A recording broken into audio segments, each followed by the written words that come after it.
अस्सलामुअलैकुम वरहमतुल्लाहि वबरकातुहू। मोहतरम सामाईन, आज हम जानेंगे पारे 19 के बारे में। पारे 19 का आगाज़ सूरह फुरक़ान के बक़िया हिस्से से होता है। आगाज़ में अल्लाह ताला फरमाता है कि जिन लोगों को मेरी मुलाकात का यकीन नहीं, वो बड़े तकब्बुर से कहते हैं कि हमारे ऊपर फरिश्तों का नुज़ूल होना चाहिए या हम परवरदिगार को अपनी आँखों से देखना चाहते हैं। जब वो क़यामत के रोज़ अपनी आँखों से फरिश्तों को देखेंगे तो उस दिन मुजरिमों को कोई खुशखबरी नहीं मिलेगी।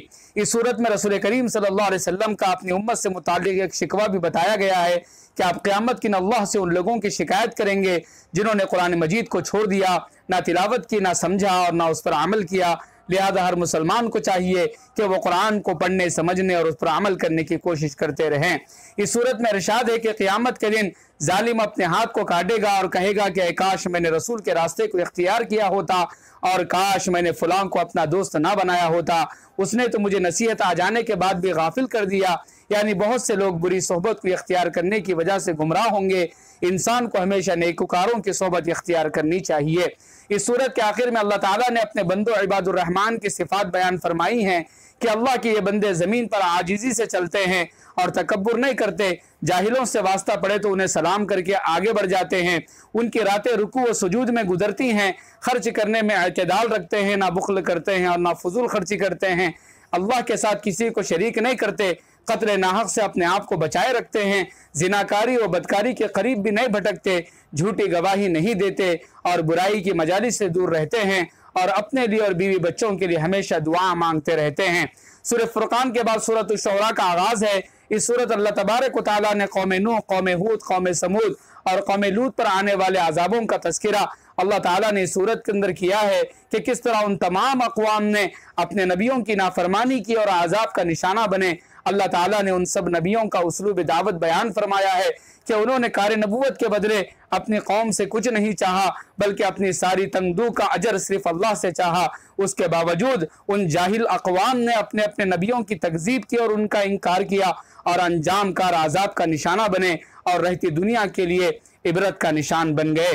अल्लाह ने जनाब इब्राहिम का भी जिक्र फरमाया है कि हज़रत इब्राहिम अलैहिस्सलाम ने अपने कौम से बुतपरस्ती की वजह दरियाफ्त की। क्या तुम जब उनको पुकारते हो और वो तुम्हारी पुकारों को सुनते हैं और क्या वो तुम्हें नफ़ा या नुकसान पहुंचाते हैं? तो जवाब में कौम के लोगों ने कहा कि नहीं, बल्कि हमने अपने आबा व अजदाद को इन बुतों को पूजते हुए देखा है, इसलिए हम भी उन्हें पूज रहे हैं। इस पर हज़रत इब्राहिम अलैहिस्सलाम ने कहा कि मैं तुम्हारा और तुम्हारे आबा व अजदाद के माबूदों का मुखालिफ हूँ। मेरी वफ़ा और मोहब्बत रब्बुल आलमीन के लिए है, जिसने मुझे बनाया और सीधा रास्ता दिखाया, जो मुझे खिलाता और पिलाता है, जो मुझे अमराज से शिफा अता करता है, जो मुझे मौत भी देगा और फिर दोबारा ज़िंदगी भी अता करेगा और जिससे मैं उम्मीद रखता हूँ कि वो मुझे क़यामत के दिन माफ़ भी करेगा। अल्लाह ताला ने कुरान मजीद की अपनी तरफ से नाजिल होने का भी जिक्र फरमाया है कि अल्लाह ने कुरान को वाज़ेह अरबी ज़ुबान में उतारा और उसको जिब्राईल अमीन के ज़रिए से नबी करीम सल्लल्लाहु अलैहि वसल्लम के सीने मुबारक पर लेकर आए ताकि वो लोगों को डराएं। और कहा कि उसकी एक निशानी ये भी है कि बनी इसराइल यानी यहूद और नसारा के उलमा भी इसको पहचानते हैं। इस सूरत में अल्लाह ताला ने इरशाद फरमाया कि शैतान हर झूठ बोलने वाले बड़े गुनाहगार पर नाजिल होता है और भटके हुए शायरों पर भी। वो शौरा जो हर वक्त वहम की वादियों में ठोकरें खाते रहते हैं और कुव्वत अमल से कासिर हैं, सिर्फ बातें बनाने में मसरूफ़ रहते हैं। मगर वो लोग जो ईमान लाए और अमल सालेह का रास्ता इख्तियार किया, अल्लाह उनसे शयातीन को दूर फरमाएंगे। सूरत शुरा के बाद सूरत नमल है। इस सूरत में अल्लाह ने हज़रत मूसा की निशानियों का जिक्र फरमाया है कि जिन्हें बेमिसाल मौजिज़ात अता किए गए। उसके बाद अल्लाह ने हज़रत दाऊद अलैहिस्सलाम को इल्म की नेमत से माला माल फरमाया और उनको अपने बहुत से बंदों पर फजीलत अता फरमाई। अल्लाह ने हज़रत सुलेमान को इल्म और हुकूमत के एतबार से हज़रत दाऊद अलैहिस्सलाम का वारिस बनाया और उनको परिंदों और जानवरों की बोलियां सिखाई थी और जिन्नात, इंसानों और हवाओं पर हुकूमत दी थी। एक बार सुलेमान अलैहिस्सलाम का लश्कर का गुजर हो रहा था। हज़रत सुलेमान ने देखा कि एक चूंटी मलिका दूसरी चूंटियों को कह रही है कि जल्दी जल्दी बिल में घुस जाओ, ऐसा ना हो कि सुलेमान का लश्कर तुम्हें रोन ना डाले। हज़रत सुलेमान ने उनकी आवाज़ सुनी और बोली को समझ लिया तो अल्लाह का शुक्र अदा किया कि उन्हें क्या क्या नेमतें अता फरमाई गई हैं। इस सूरत में अल्लाह ने हज़रत सुलेमान के दरबार की कैफियत का भी जिक्र है कि एक दिन आपने हुदहुद को गैब पाया तो उसको नोट्स लिया और फरमाया कि अगर हुदहुद ने अपने गैर हाजिरी की माकूल वजह ना बताई तो उसे शदीद आज़ाब दिया जाएगा या जुबा कर दिया जाएगा। कुछ देर के बाद हुदहुद आया तो उसने अपनी कारगुजारी सुनाई कि आज वो दरबार की तरफ आते हुए मेरा गुजर एक ऐसी बस्ती से हुआ जहाँ के लोगों को अल्लाह की बहुत सी नेमतें हासिल हैं और उन पर एक औरत बिल्किस हुक्मरां है, और कौम की बदनसीबी ये है कि वो सूरज की पूजा कर रहे हैं जबकि उन्हें अल्लाह की पूजा करना चाहिए। हजरत सुलेमान अलैहिस्सलाम ने उस मलिका को खत लिखा, जवाब में मलिका ने तोहफे तहाइफ भिजवाए। हजरत सुलेमान ने तोहफों को देखकर कहा कि जो कुछ अल्लाह ने मुझे अता किया है वह मलिका की भिजवा है, इन तोहफों से बहुत बेहतर है।